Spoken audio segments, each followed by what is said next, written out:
welcome our viewers who've been joining us online. It's been a privilege. We are now doing conference wrap-up. We are wrapping up the AI in Human Settlements wrap-up. So what we're going to do is that we're going to have some of the guests who were in the audience just to give us their thoughts. And we realized that we had real practitioners in the audience, and that's where we're going to start. So the first person we're going to have is Dr. Allen Mutono, skilled expert in artificial intelligence.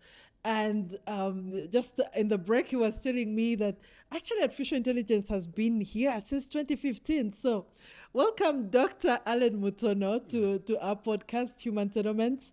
And just tell us about the history of artificial intelligence. I'll just give a short, sweet and short history. Actually, the AI started way back in 1950s, the aftermath of the Second World War. Coming out of that war and some developments that were happening in America, they found themselves managing out of data. And then we had Alan Turing, who had worked on deciphering the Nazi radio system. We call them the code breakers. Is from about it anyway, and so much.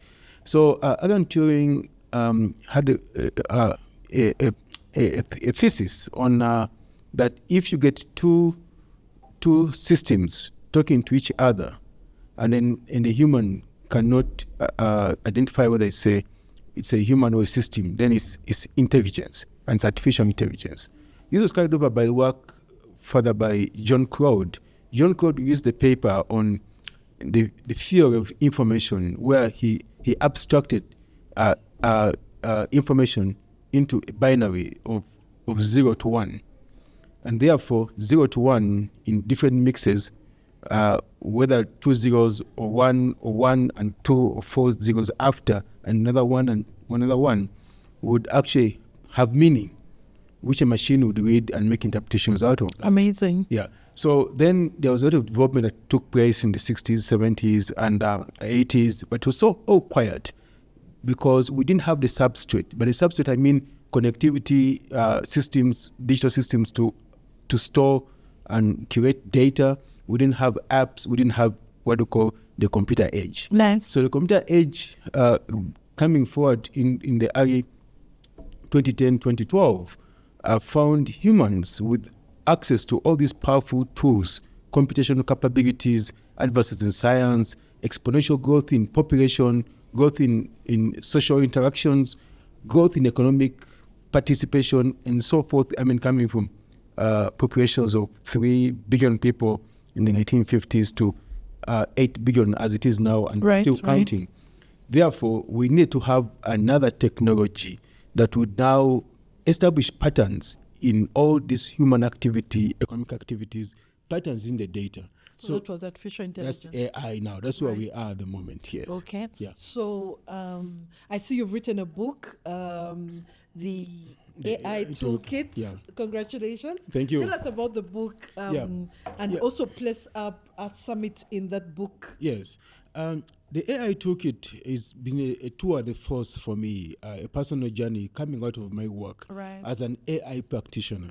My company, IO Institute, we do a service called Artificial Intelligence Transformation, whereby we use tools and build capabilities in teams to be able to use AI as a driver for economic or social progress. That means linking AI to their business goals. So that's a departure from consumer AI.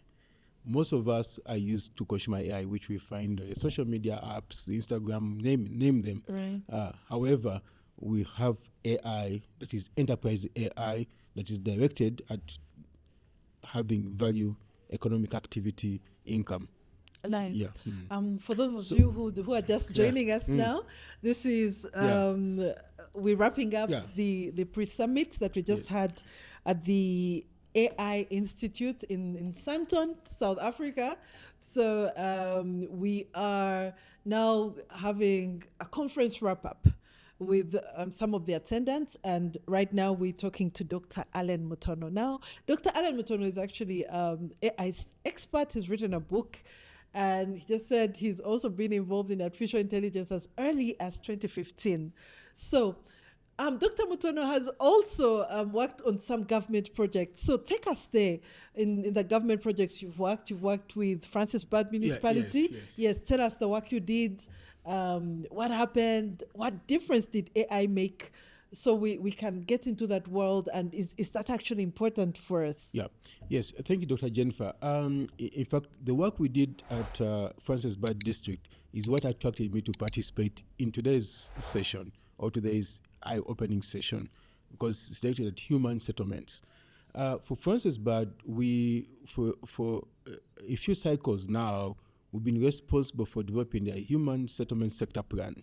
So this was a document that we built from the data, what the needs of the community are, right, what the municipality has in terms of resources, and give them what we call a master document, a master plan, implementation plan that tells them how to settle communities in their geographical space, which has responsibility for 4 local municipalities, responsibility for about 480,000 citizens. Now, with AI gave us an opportunity to take that from being a static document into a living source of knowledge, to be able to infuse machine learning into this data so that municipality officials can actually have predictive abilities, right, on what information they have and on their context, their resources, to be able to know where is the actual pain and who actually needs the house, what are the available resources, how much money do you need, nice, to be able to break the housing backlog, which we know nationally runs to almost 5 million, if I'm still counting, and that number compounds. And in that particular municipality, they're using the predictive model that we've built, we call it the predictive model for social housing development. Nice. And with that, they have the model abstracts key variables, nice, such as available money from the provincial government, available money from the national government for housing development. Then look at the resources available and land parcels available, and also look at the local economic growth rate. Nice. And local population growth rate as well, in and outbound migrations, and also contextualize the lie of the land, the economic drivers, to be able to predict as they move those indicators and the variables to know if we concentrate resources of this magnitude in 2 years or 3 years to give us so many houses. If we concentrate this magnitude of resources, in 5 years we'll have so many, and if we concentrate, we'll have so many in 10 years. So the model works on tranches of 3, 5, and 10 years. Nice. And then in case of black swan events such as a drop in economic activity, right, what will be the impact on social housing for that?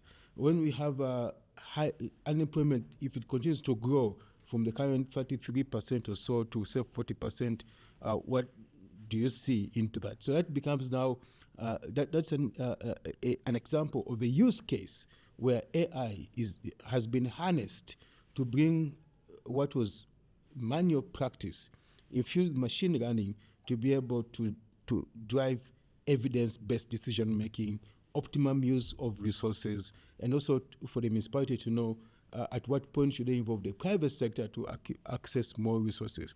At what point should they expand the contractor pool to be able to break the backlog? And also to find out, also to establish what are the economic drivers and how should they invest in terms of economic activity for the local citizens so they can also have income to be able to buy houses as well, or to maintain them. That's the value that's phenomenal. I also like that your model looks at the 3-year, 5-year, and 10-year time span, and your model, you've developed it to see that it's linked to budgeting. Yeah. Like funds available versus funds that are needed. Yes. I think that's very strong about the model, and you've also linked that to housing need. Yes. So you've actually linked planning, budgeting, and implementation, which is very important for the housing sector plan. Now, in places like in June, we had the National Disaster Day declared in places like Mthatha. If you look at the medical profession, I know that there are notable firms in Mthatha. Like I know there's Dr. Tao Inc. It's a medical practice, physicians who are actually doing a lot of work in Mthatha and serving the community there and just making a difference in internal medicine there. Now, if we come back to human settlements, what would be your take as an AI practitioner in terms of making an impact in a case where, like Mthatha, where there's even been a national disaster day? Instances such as what happened in Mthatha are what we kind of call black swan events. Right.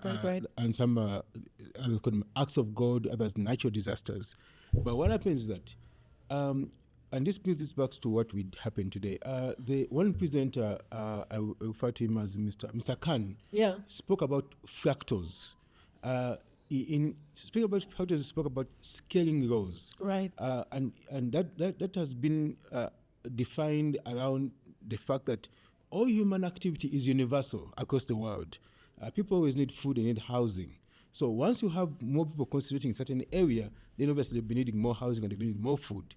So once you have AI working on the data, on the activities, then you can do pattern mapping and do get a prediction in and then plan in reverse with anticipation, knowing that because of what is happening now, and we have machine learning establishing the patterns for us, then as decision makers, as planners, we can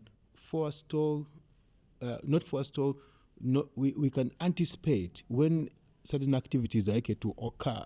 And because of what we're having at the moment, if we have an earthquake or a flood, or we're having an environmental disaster, pending environmental disaster, then looking at the future 3 years forward, 5 years forward, can help us to plan today and yesterday to mitigate the problems we have built over a period of time. So that's an instance where the usage of AI could have at least anticipated. Right now we have the weather services are some of the most advanced users of data. They've been there for so many years. And they're able to give a prediction of what the weather is likely to be days in advance, today and next week and possibly next month. Such competencies can also be applied in the area of human settlement. Nice. Yes. So thank you so much, Dr. Mtono. Yeah. It's been an honor to have you on our podcast. Okay. To our viewers, Dr. Mtono is one of the leading AI experts we have in South Africa, even authored a book. So in parting, give us three words that you want the viewers to remember about you. Yes. For the viewers, I would like to say that the AI Toolkit is a non-technical guide for using AI for work. So this book is appropriate for anyone from the age of 10 to the age of 100. Any level of education will be able to read this book and use AI tools and AI models without any additional training required. Because the book is a simple guide, easy to read, a non-technical guide, no code environment to using AI, because AI is here, it's not going anywhere. So what all of us have a responsibility to learn what it's about and how to use it, so we can make ourselves continue to be relevant for the current system of the world that we have. Okay, thank you so much, Dr. Mtono. We'll send you the bill for advertising your book. And it's been a great pleasure to have you in our studio. Thank you so much. Thank you, Doctor.